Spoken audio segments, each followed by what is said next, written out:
Bismillah, alhamdulillah, wassalatu wassalamu ala rasulillah wa ala alihi wa sahbihi wa man walah. Wa ashhadu an la ilaha illallah wahdahu la syarikalah. Wa ashhadu anna muhammadan abduhu wa rasuluh amma ba'd. Alhamdulillah, pada kesempatan ba'dal fajr 24 dari bulan Dzulqa'dah 1444 Hijriah, kita lanjutkan kajian di Fakultas Ilmi Lughatil Arabiyah, di Fakultas Ilmi Fiqh, dalam pembahasan kitab Al-Akhbar As-Sahihah fi Ahkamil Udhiyah. Dan kita masuk sekarang kepada bab Al-Hadi Ashar. Dan di bab ini bab yang prakteknya paling penting dari ilmu-ilmu yang sebelumnya, karena berhubungan dengan tatbik dan praktek sembelihan. Semuanya penting karena ini adalah ilmu asy-syar'i dari Nabi Muhammad sallallahu alaihi wasallam. Namun di sini bagaimana praktek kita menyembelih kurban. Maka bab yang ke-11 ini bayan ada bidzabh wa sunanihi. Penjelasan tentang adab menyembelih dan sunnah-sunnahnya. Maka ini bab yang urgen dan tatbik, aplikasi dari penyembelihan. Maka yang pertama dari bab yang ke-11 ini, yustahabbu tahdida as-sikin. Yustahabbu tahdidu sikin. Disunahkan untuk mengasah dari pisau atau golok atau samurai, kalau dia memotongnya dengan samurai, maka disunahkan untuk diasah dengan tajam sehingga sekali gesek langsung dia itu terputus antara saluran darah dan saluran pernafasannya. Dan tidak mesti terputus dari kepalanya.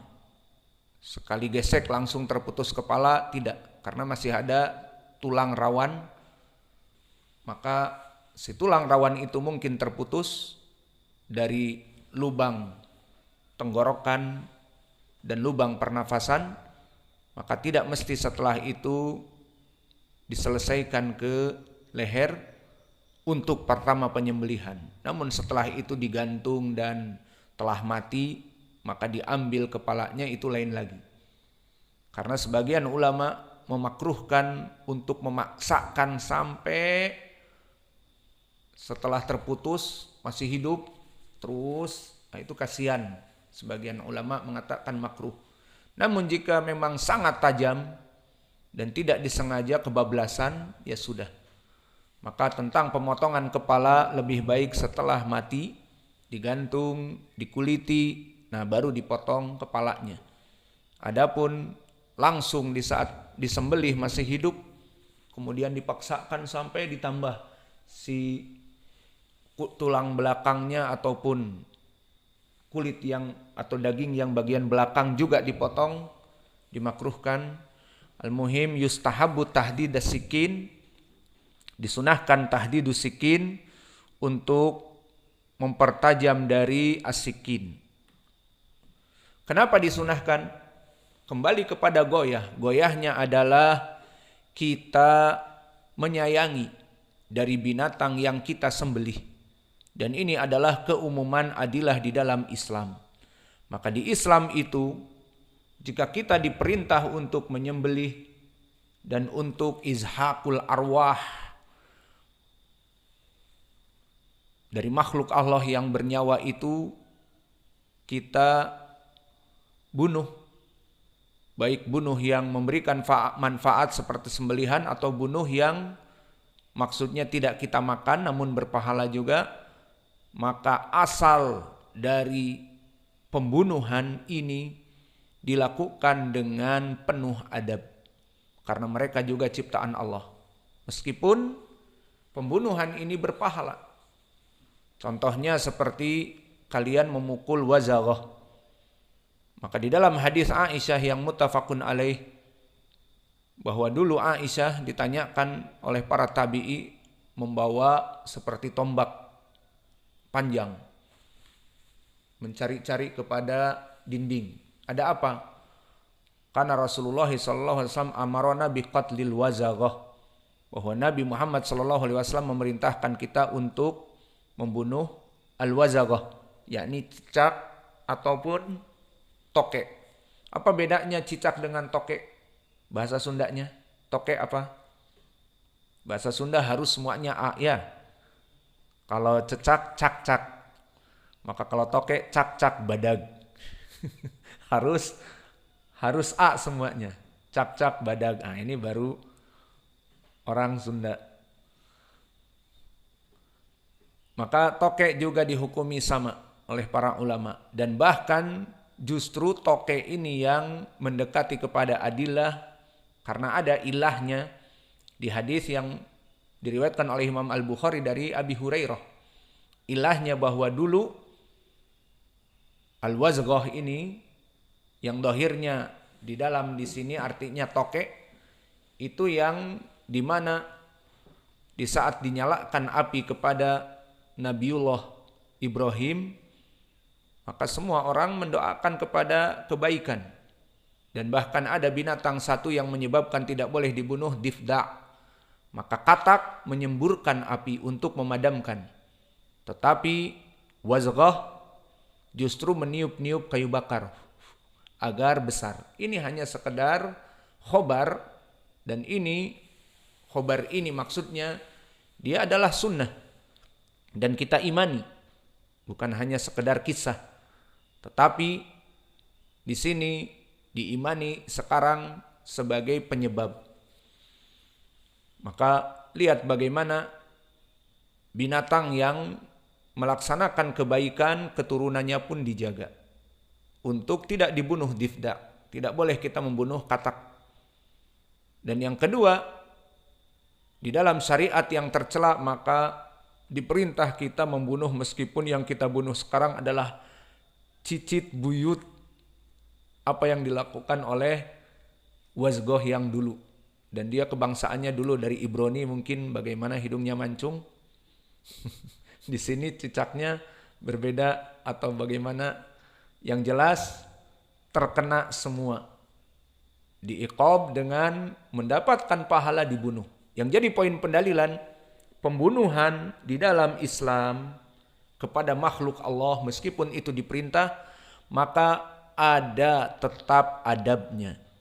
Seperti pendalilannya hadis yang diriwayatkan oleh Imam Muslim dari Syaddad ibnu Aus, berkata Rasulullah sallallahu alaihi wa ala alihi wasallam, "Innallaha katabal ihsana ala kulli syai' fa idza qataltum fa ahsinul kitla au kitlah."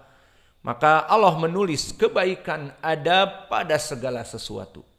Meskipun dalam permasalahan pembunuhan, al-ihsan ala kulli syai' hatal qatl lil hayawanat fi ihsan fi ma'ruf. Idan mada fa idza qataltum fa ahsinul kitlah wa idza dabahtum fa ahsinu dzibha. Syahidnya idza qataltum wa idza dabahtum dzukirahuna al-qatl wa dzabah, mal farq bainahuma? Al-farq bainahuma al-qatl aglab izhaqur ruh bila faidah. Kita menghabisi nyawanya tanpa faidah, tanpa kita makan maksudnya. Lakin adzabah bal izhaqur ruh lil faidah. Kita mengambil nyawanya untuk faidah apa? Mengambil dagingnya. Karena kalau kita memakan hidup-hidup seperti misalnya para binatang, banyak binatang yang memakan bagian tubuh masih hidup, maka ini hukumnya haram dan juga mayyitah. Karena di dalam hadis disebutkan di Ashabus Sunan bahwa barang siapa yang memakan daging dari anggota badan yang belum mati maka mayyitah. Seperti kita punya kambing, dipotong dulu kaki depan, habis gitu 2 hari lagi setelah selesai kaki depannya potong lagi, kaki depannya lagi 1 lagi, dan dia masih hidup, mayyitah. Apa yang dimakannya haram, mayyitah. Adapun di sini maknanya fa idza qataltum, membunuh yang tidak bermanfaat untuk dimakan kebanyakan, seperti membunuh cicak, membunuh ular, membunuh kalajengking. Maka pembunuhan ini tidak boleh dimakan. Dan membunuh orang-orang yang memerangi dakwah kita, seperti terjadi peperangan di medan perang antara muslim dengan kafir, maka dibunuh, bukan untuk dimakan. Maka jika kalian diperintah untuk membunuh, seperti Nabi mengatakan, umirtu an uqatilan nas hatta yaqulu la ilaha illallah. Maka dengan adab, lihat bagaimana perbedaan kaum muslimin dalam berperang dengan kaum kufar. Kaum muslimin dilarang al-muthlah, dan juga dilarang qatlus sibyan wan nisa wal ajawiz. Maka di dalam hadis Ibnu Umar yang muttafaqun alaih atau berkesendirian Al-Bukhari, bahwa kami berperang bersama Nabi dan Nabi sangat marah melihat anak-anak kecil yang terbantai dan melihat perempuan yang terbantai di medan perang. Wa naha anil muslah, dan Nabi melarang untuk dimutilasi. Kalau sekarang lagi ngetren marah dengan istri dimutilasi. Apa makna dimutilasi? Setelah dibunuh, dicacah. Wajahnya yang hidungnya mancung dipenggal. Wajah dipenggal, dipotong. Hidungnya, telinganya dipotong. Kemudian dirusak wajahnya biar tidak dikenali. Kemudian tangannya disimpan di koper, kakinya disimpan di kantong kresek. Maka tangannya dilempar ke sungai, di sungai belakang kita, Batanghari, dan yang lainnya di sungai Musi. Jauh berarti ke Palembang. Dan kepalanya dilempar di Citarum, di Jakarta. Mobil-mobilnya dia, terserah mau lempar di mana. Alhasil biar tidak ketahuan. Maka dilarang di dalam Islam membunuh kufar kemudian dimutilasi.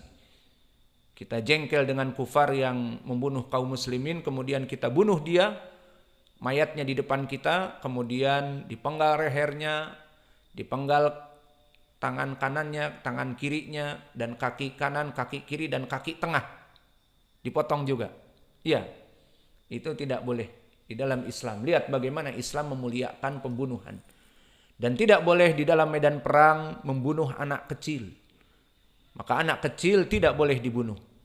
Meskipun dia dijumpai lari salah, harusnya ke rumah, dia lari ke medan perang, malah lari takut karena bombardir. Lari ke medan perang, maka jangan kesempatan, ini anak orang kafir, tembak saja. Tidak boleh. Dan begitu pun para perempuan, seperti selesai dari peperangan dikumpulkan anak-anak dan perempuan, kemudian dibariskan, dibantai. Tidak. Tetapi Nabi Muhammad memuliakan mereka. Dan Nabi Muhammad sangat marah di saat melihat anak kecil dan perempuan ikut terbantai. Marah kepada kaum muslimin. Kesimpulannya, makna fa'idha qataltum, jika kalian membunuh fa'ahsinu dibha. Maka kembali kepada perintah untuk membunuh wazaghah.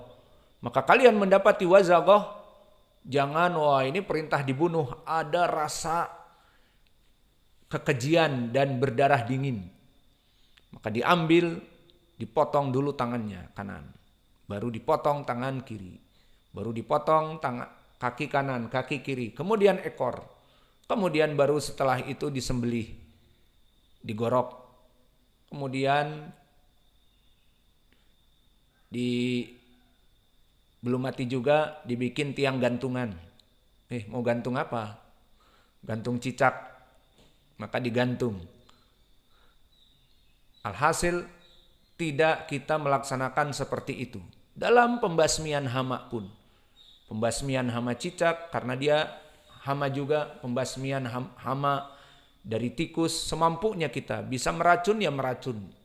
Namun tidak dimutilasi dan tidak dibunuh dengan perlahan-lahan. Tapi dibunuh dengan cepat. Maka ini adalah dari keindahan Islam. Maka Islam itu jauh dari sifat orang-orang zaman now. Kufar mengatakan Islamofobi dengan Islam itu teroris. Maka jauh sifat teroris dari Islam. Justru mereka yang teroris. Dan mereka masuk kepada negeri dan melaksanakan invasion, menjajah. Di saat rakyatnya membela merdeka atau mati, mereka ekstremis. Itu di film-film penjajahan dulu. Waktu masih kecil, Jaka Sembung dan sebagainya. Mereka ekstremis. Nah, sekarang mereka teroris. Siapa yang teroris? Mereka yang masuk ke negeri orang, menjajah negeri orang. Di saat mereka membela negeri, merdeka atau mati, Allahu Akbar. Mereka para ekstremis harus dibunuh. Atau mereka para teroris harus dibunuh. Siapa yang teroris? Siapa yang ekstremis? Mereka. Dan itulah kenyataan. Mereka akan menuding kepada yang benar dan dipikirnya mereka benar. Dan itu dari semenjak dulu. Seperti itu, memutarbalikan fakta. Kembali kepada faidah qataltum fa ahsinul qitlah, ini dari sunnah secara umum. Wa idza dabahtum fa ahsinu dibha. Maka beda antara qatl dengan dabah. Dabah adalah izhaqur ruh, mengambil nyawa juga kepada binatang, namun tujuannya untuk dimakan, sehingga dibedakan. Di sini dabihah, maka di sini lebih sopan lagi dan lebih baik lagi, ada adab dan sunnah. Karena dia ibadah. Begitupun pembunuhan cicak ibadah. Namun itulah dengan yang paling mudah untuk membunuhnya. Wa idza dabahtum fa ahsinu dibha. Jika kalian menyembelih pun, izhaqur ruh lil hayawanat fa ahsinu dibha, sebaik-baiknya adab dalam menyembelih. Apa itu dari adabnya?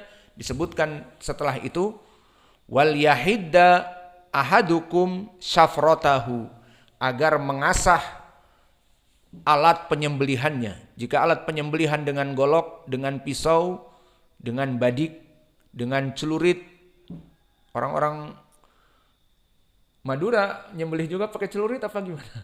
Atau lain lagi. Al-muhim, ninja pun kalau menyembelih tidak pakai samurai yang panjang, ada samurai yang pendek untuk harakiri, untuk bunuh diri, maka menyembelih dengan itu. Tidak menyembelih dengan yang panjang. Waliyahidda ahadukum syafratahu, agar dia, makna syafratahu alat untuk menyembelih apa saja harus ditajamkan.